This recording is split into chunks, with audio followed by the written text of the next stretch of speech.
Welcome to Tell the Damn Story, the show that explores the many ways to navigate the successes and failures that aspiring and struggling writers face to make your journey that much easier. And that's a cool thing to do, okay? For me, it's a little more performative. I'll make some humor out of it. I'll be like, do you want the whole spiel? Or do you want a spiel about a different book? I can give you any spiel you want. How you feeling? That kind of thing. Also, pay attention to who's coming, right? Down the line, there was coming towards us was a mother, father, and two daughters. One was about middle school going into high school, around there somewhere. So 7th, 8th, 9th grade. And I knew out of my whole table, the book most appropriate, I'm not saying fully appropriate, Right. but most appropriate was Genius High. So when the mom made eye contact with me, I made kind of a big show. Pointed, maybe this one. And to balance it out, I said, not so much this one, Dad. Right? Yeah. So you see, they see, always think about what they're going to be seeing, right? They see this guy's thinking of the kids and he's making sure they don't go in the wrong direction. So mom looked at it and she approved and she gave it to the daughter. And this is not Genius High, but was going to take us to the next thing to talk about. The mom seemed interested. She gave it to the daughter, and the daughter went,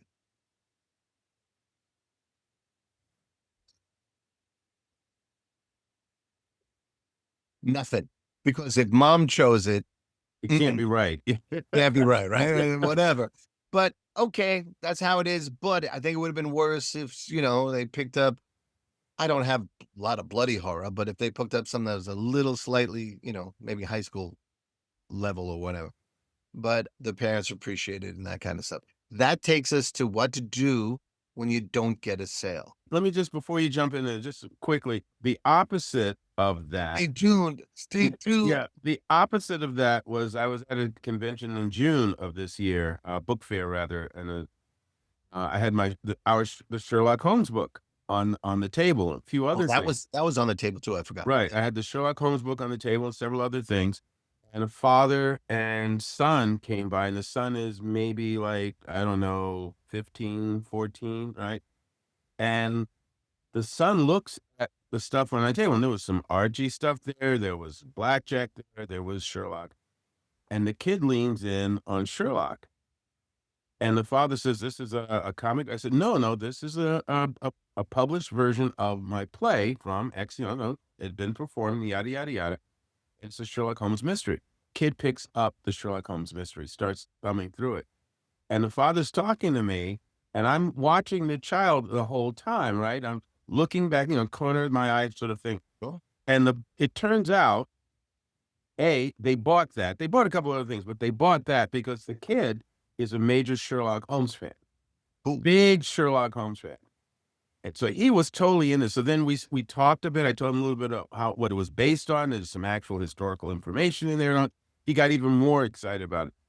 The end result was, I said, you know what? He's so into it. I said, I'm going to send you, if your father gives me his email address, I'll send you some of the bonus material that the publisher and I produced during the promotion of this book. So I sent it off to him. Kid got it. I got a message back from him. He loves that stuff. It's really great. And he loves the book. So you just like what Chris is saying, you got to try and read your audience. And sometimes you're going to be on point, and sometimes you're going to be pleasantly surprised. Now, So you were saying, I'm going to tell you what to do without a sale. yeah. But one of the things that you just reminded me of was that I never finished. How do you know how many to take?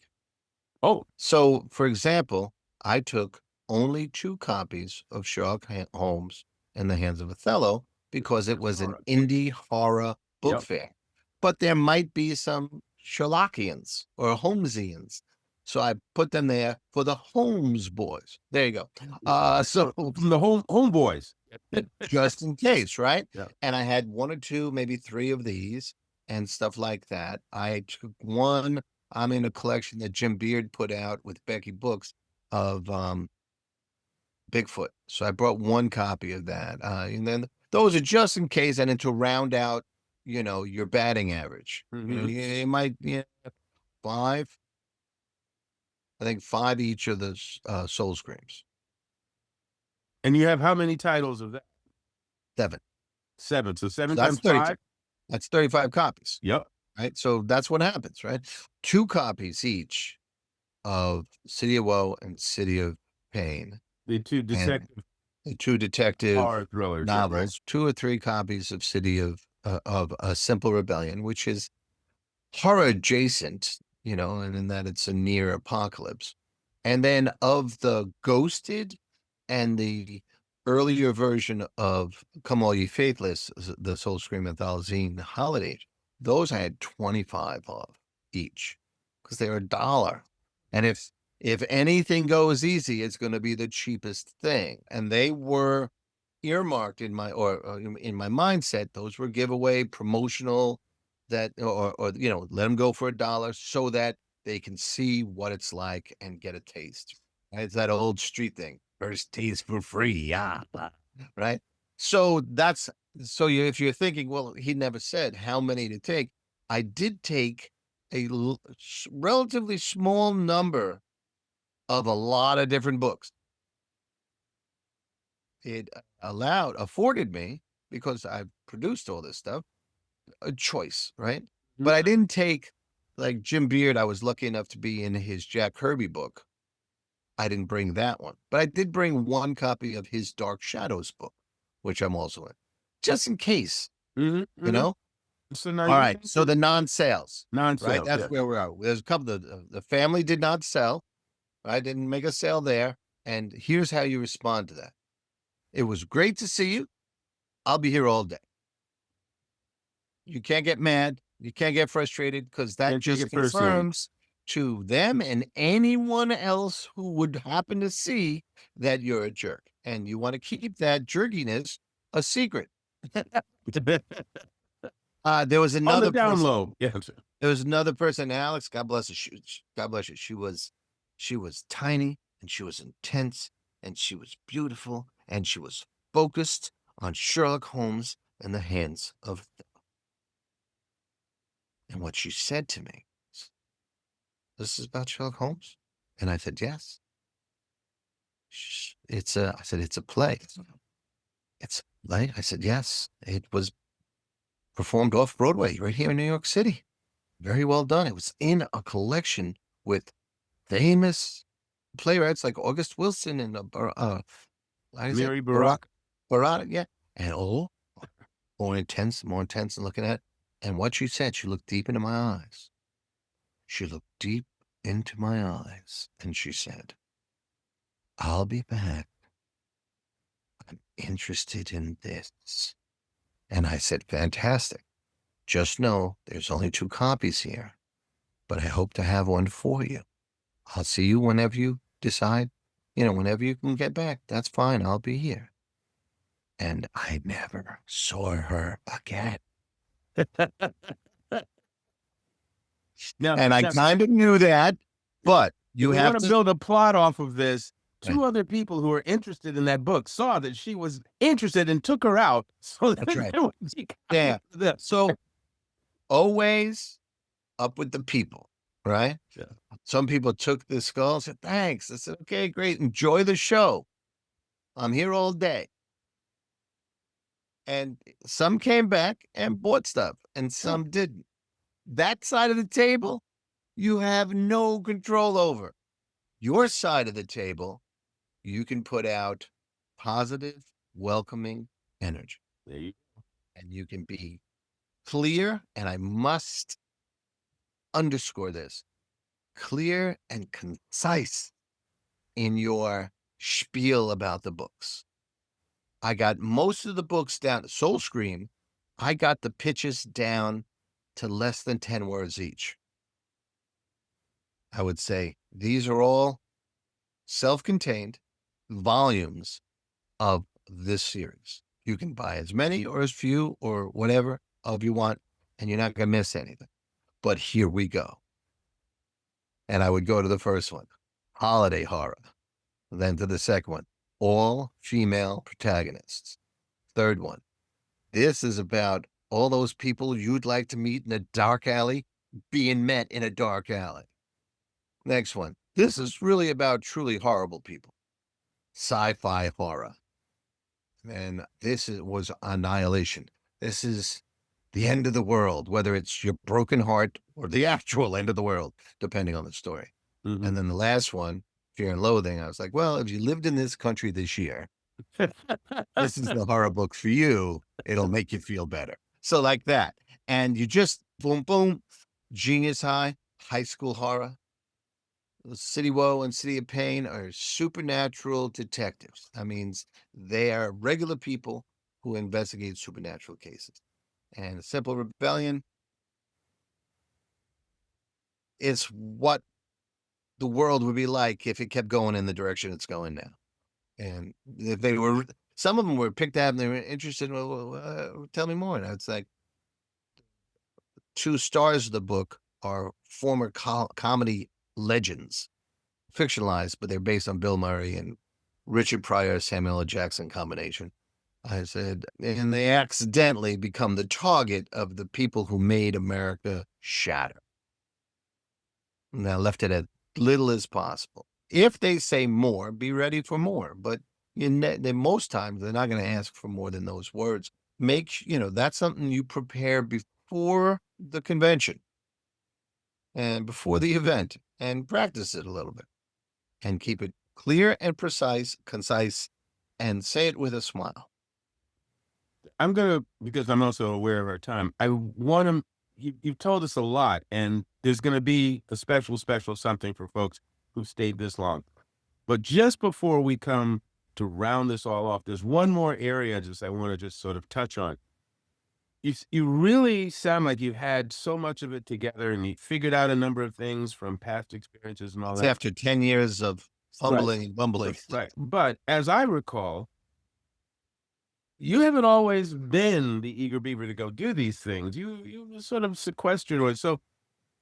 What was that like? Why were you not more active in the earlier days? And what did you learn from Well, it would that be challenge? it would be interesting to see how I react to the next event if it's not specifically an indie event. I know I will be going out of my way to find more indie events because the people who come there are fully aware that this is independent publishing and they're not coming there looking for the bestseller or, as is the case with StokerCon or Scares the Karen. I love both those events, but there are heavy hitter, best selling, best award winning novelists that are going to outshine you. I remember being at the signing in StokerCon. It was probably in Denver. And I was standing there with my stuff and my table. Yeah, it was. I shipped these home afterward. I was so excited to even I think I made 2 sales. But what was happening was that the more popular, and they were not the top, they were just the next level up from me, or maybe a level and a half up from me. They had a line. The Mhm. only customers that could get to me were the ones who were passing me on the way to them. And they're lovely people, God bless them. But those happened to be female authors, so I wasn't the niche audience they were looking for, or niche, writing that. So I did pick it up. Matter of fact, I changed my nameplate. I turned it around. It was another cardboard thing like that, and I wrote, "Who the hell is this guy?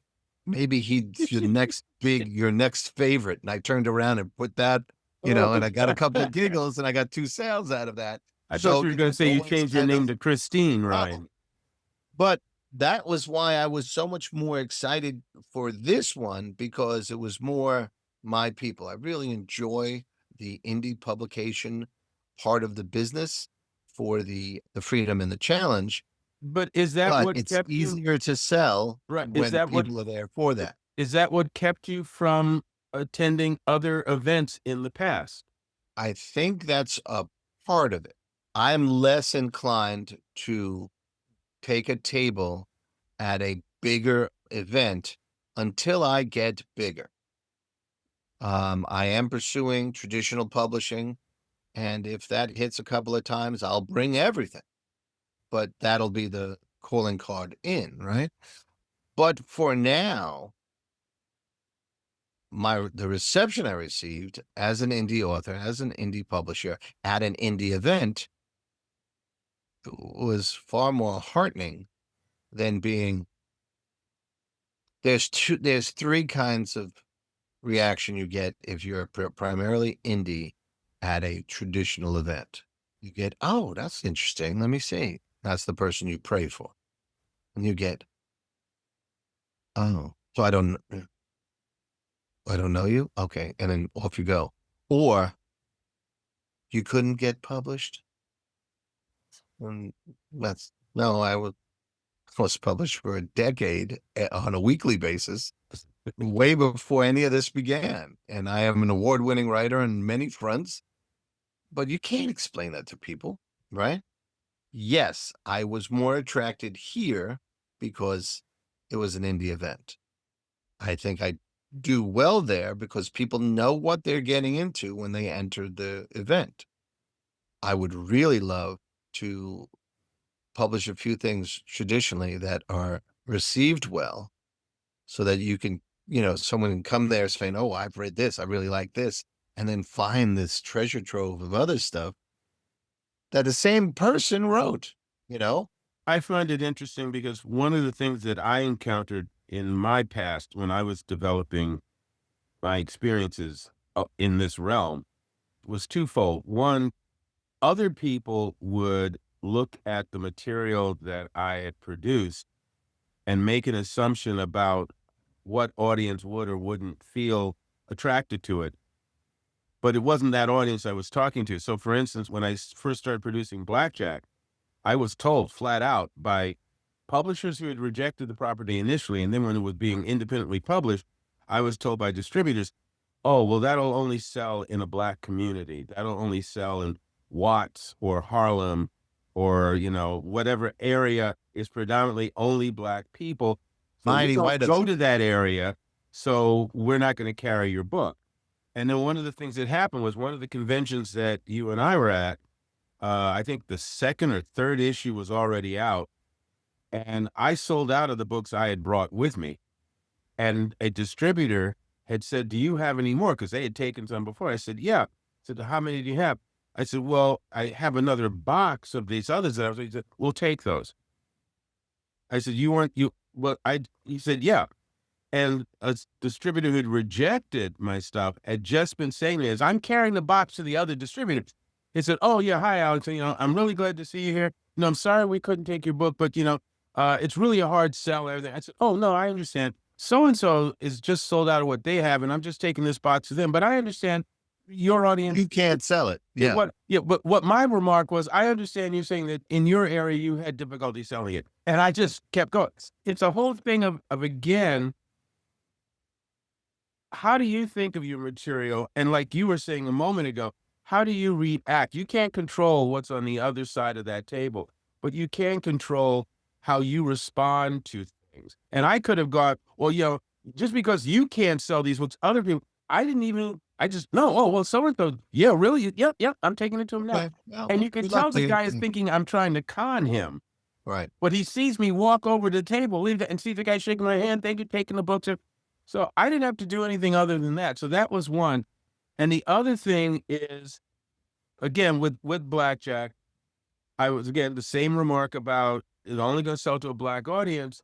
And I was getting emails, because that was when, we're talking 90s, late 90s, getting emails from Copenhagen and Serbia. And I said, so where are the brothers hanging out in Copenhagen?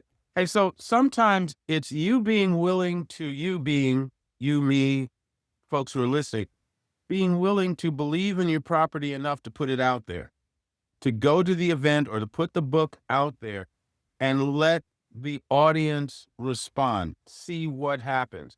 And then you try and maintain your dignity and your respect. But yes, sometimes you take a hit. Sometimes it is the book doesn't sell. You're in an area where it's not received. They don't know what to do with it. They're not used to it. And it's not personal. It's just Right. I don't So, know. so having heard all that, to adjust so that my answer is a little more clear, I am looking to attend events that lean most favorably towards what I have.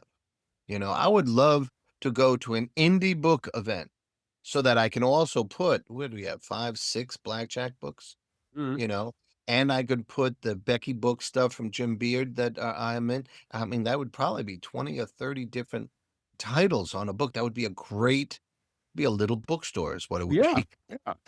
Here in So, Rhineville. Yeah. so yes, if you have one of those, get in touch with Tell the Damn Story because Alex and I would love to go. Um, Absolutely. We'd be there. We'd be yes, there. in the tri-state area especially. But those are the things I did to set up. Two other things. Other people are going to perceive what to do with their table very differently than you. And that does not mean that you're wrong or right. Do what works for you. Here's some things that do not work.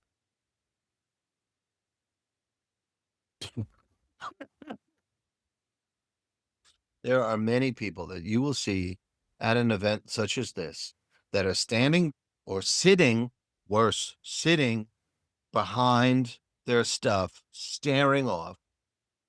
The guy next to me, it was a couple. The woman was up doing all the, I don't even know what they were selling. It was weird. It was waxy stuff or whatever. So she's doing all the work and there's a display and he's behind the display. With his head down on. First he was doing something on his phone and then he was asleep. Oh, and she left him there unless he started snoring. Then she gave him a little shove, but she did everything. And that was a great example of the do and don't. She's on her feet. She's smiling. She's saying, yes, check that out. You'll like it. This is fun. Da, da, da. And having a great time with whatever the hell they were selling. They weren't books. It was like wax items. And your body, be aware of your body language and your facial expression. You have a phone, hit photo, hit reverse, and take a look at how you look. If you're frowning, ask yourself why you're there. You're there for the experience. Meet people. There were a ton of people there. Also, we'll talk about people in a minute. Like the table to my left, the table to my right was also not selling books. They were selling cookies and hot sauce and other food items. Oh, thank you. I This think they're selling they hot sauce for cookies. Yes. No, no, no. I'm sure you could if you wanted to. But they had a big plate of chips out. They said, "Try it." I would not try because 72 other people had their hands in there. Uh, But but the hot sauce all had ghosts on it, so it was like horror hot sauce or some nonsense. But it looked great. And the cookies were all thick and beautiful. They looked chewy, and they were going a lot. And it was helpful. You have to think to yourself, how is this positive for me? It's because they had a break from books and they looked at my stuff with fresh eyes. Either way they came, right? Whether it was to the left or the right or left, it was a different thing and then back to books, which was cool. Some people put a ton of scary stuff. Like one guy, he had been in a horror movie.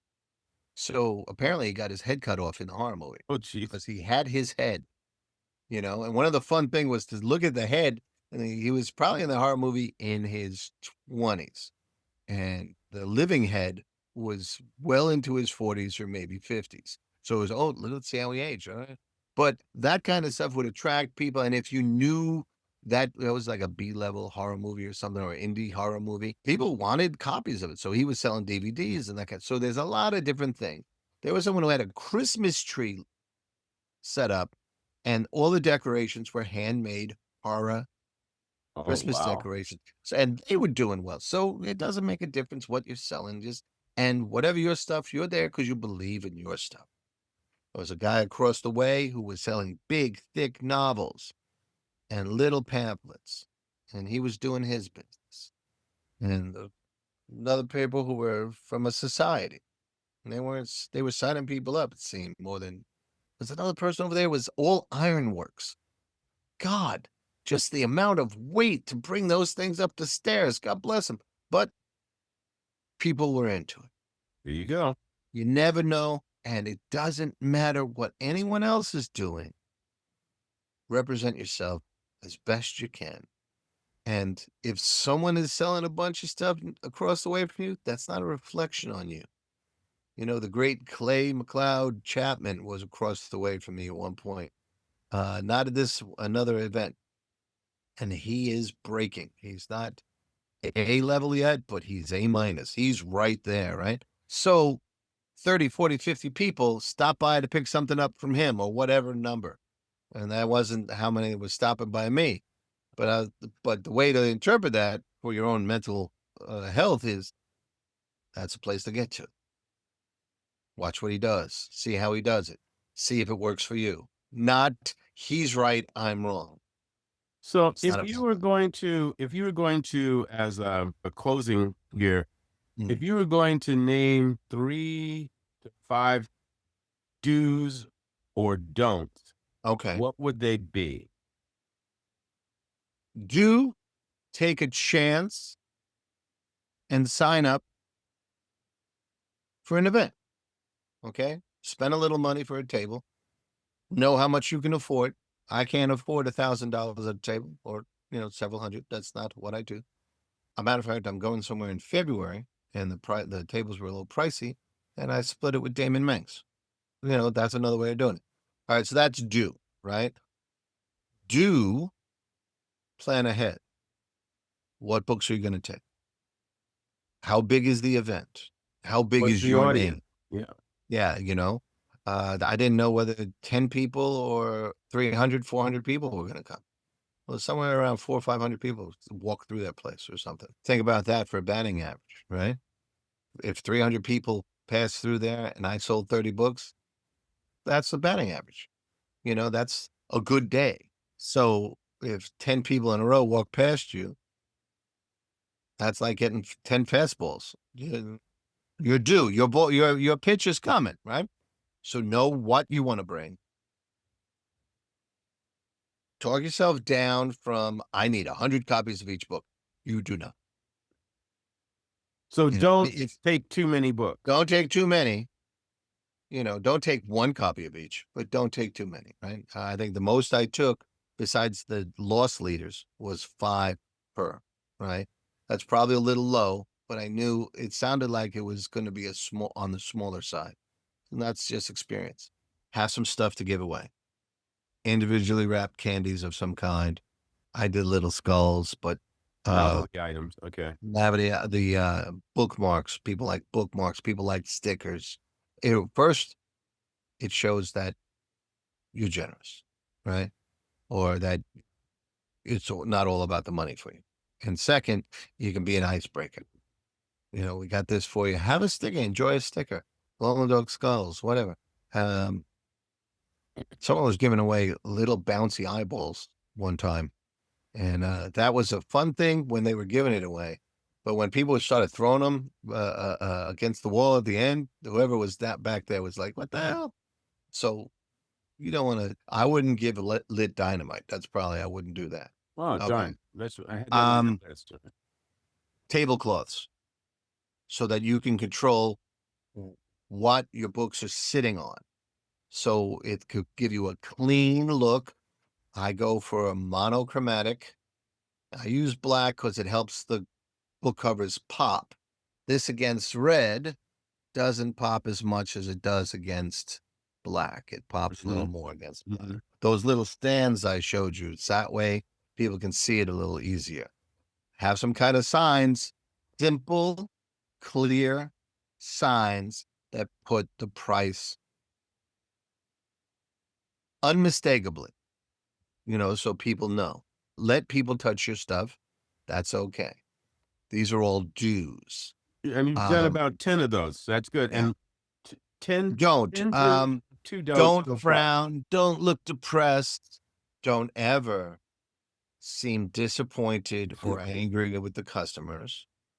I know some people eat, but you'll see most people, if they're eating at the table, they have it behind something so that it's not out. Because if you're having a sandwich it looks like you're not really ready to do business. Mm. So always that's going to be a little more subtle, right?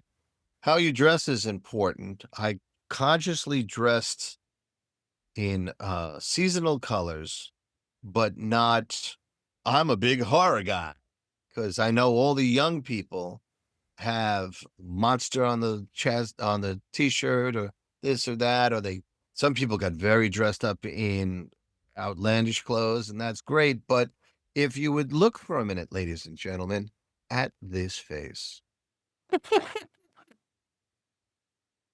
there is some coloring here about the eyebrows and mustache and beard, and the few stray hairs still up here. My hairline is now in the upside down. It doesn't work as well when you're older. Some people have a look that they've had for the longest time, right? There's an author that you'll see at Stoker Con, all that sort of stuff. And he's a teacher and he's also an author. But for some reason, for the last 30, 40 years, he's worn a fishing hat. When people see someone in a fishing hat, they think him. And that works. The only thing I added was I wore this because, one, I knew the chances are the room would be cold, and it gets cold now. What are you going to do? And secondly, if I'm going to wear a hat, then it looks like Soul Scream is a bit more of an entity, that it has merch. One of my writing partners or contributors to Soul Scream's like, where can I get a copy of that? I want to get that hat. But I wasn't like I was about the merch, but it allowed me to stay comfortable and also seem more of a part, right? And promote your property. Yeah. Right, rather than my Yankee hat or some crap. I also think that you mentioned that there's a book that you have that lists How some of to the do techniques. this, how to do all this stuff is really covered very well in Rebecca Cuthbert's Creep This Way. What's this? How to be a horror writer, become a horror writer with 24 tips to get you ghouling. And it covers everything from how to break the ice at a con, how to go up and talk to another author that you want to talk to, how to get on panels, how to have a table like this, what to do about that, how to talk to customers, how to find leads for stories on social media, how to promote your stuff, how to not over promote your stuff. A lot of good practical advice told in a very conversational tone. And I did Saturday take a lot of this advice to heart when I did my own stuff. And I know I published that for Rebecca, or I asked her to write it and then published it, but I'm still following her advice Because it because was it's good that advice. good. Yeah. And you can get that on the Zon. You can get that on Amazon right now. The Zon. That's what David Manx calls it, the Zon. So that's a do. Do not leave your table a lot. I saw some people And go wandering as if you're a guest there. Yeah, or if you're you a have someone to patron. cover you, that's one thing. But if you're going solo, that's the commitment you're making, is to be there just in case, because you don't want to be away for that moment when someone walks by a little interested and then no one's there. So someone might be thinking, well, then what if you have to go to the bathroom? Well, that's what Don't it's take an loading hour to do time, that. loading time from 10 to 12. Set up your table, go to the men's room, ladies' room, whatever. That's why I bring snacks. So I would have a little bite of something. Some people went, and I noticed the people who were eating at the table, they were working two people tables. So you have someone to cover you and that kind of thing. Know that. Don't flash your money. I was very careful. There was PayPal, Venmo. You could pay either of those ways. And then I had most of the money in the strong box or whatever, but I had just enough to make change, right? So you're going to think, well, they might pay with it 20. So I would need a 10, a 5, a couple of fives, maybe a couple of singles, just in case, right? That's what you keep in your pocket, and you make change from there and you build that up. If it gets too thick, if you're having a great day, break off some, put it away. Now, you might get thrown a curveball. I have a guy came up to me on Saturday, looked at everything. When all was said and done, he bought something like $30 worth of material and gave me $100 bill. I had enough money at that point to make the change. But then when he was gone, and I pleasantly, oh, thank you very much, and I did go into my own wallet to make the change, and then I straightened out the books as the day went so that the company money, the book money, was separate from my personal money. Don't mix the two up, because you got to run a business. Boom. So that was the exception, because I had to make change for this guy or he's going to walk away from $30 worth of sales. So I did, and it was worthwhile. And you can't, you just react like you expected that to happen. Sure, Yeah, I got because that. you're in Give me a business. minute. You're in business. Yeah, yeah. Okay. All right. There you go. This is good. This is good. This is good. Thank you. Thank you. Thank you for taking us through this. Have fun. That's the biggest do, is have fun. That's a big one right there. Again, to sort of underscore that, your body language, your facial expressions, your attitude are a big part of sale, no sale, you know? And I think one of the things that you said that, yes, I live and breathe it as well, but I think, it's worth pointing out here at the end, is literally when you're approaching people, or even as they are wandering past your table, if you genuinely connect with them with the glowing skull or the candy or a how do you do or whatever, make it genuine. Yes. The moment they take it as a hook to yank into their wallet, you've lost. And If so you sound like a carnival barker, yeah, well, yeah, I mean, that's problematic. that's it. That's really it, because again, like comedians, I happen to think in the entertainment world, the most challenging role that any performer can take on is a stand-up comedian, because singers, actors, acrobats, jugglers, ventriloquists, all of that is, oh, okay, let me see you entertain. Comedy, oh, make me laugh. There's almost a pushback. So it's the same thing with, if you're standing on that salesman's side of the table, people are like, okay, I want to look around, but I want to make sure I hold on to my wallet, I hold on to my credit cards, I hold on to my money. There's almost a little bit of a pushback immediately. So it's always try and help them feel like, yeah, you can approach. It's fair. It's all good here. It's safe here. This is a safe zone. And have a genuine exchange with them. And if they walk away not buying, they be okay with that. At the end of the day, it's the end of the day, and it's an experience you've had. I think, again, Chris, thank you for taking us through this. You've got a jam full, you got a truckload, a load in worth of information here. And please take notes. And we can also prepare a guide sheet, a one sheet for you. There'll be a link in the show notes or in the comment section where you'll be able to click that link and get our download sheet of do's and don'ts. Okay? So that'll help out as well. I hope it helped. These are things I learned over the years, and they're really helpful to me. The takeaway from Saturday was, I can do this. And sometimes you have to remind yourself that. Yep. And you can. Yes. So go and tell your damn story, and then go sell it. Yes. Take care, everybody. Chris. Please, everybody. I love you. Bye-bye, everybody.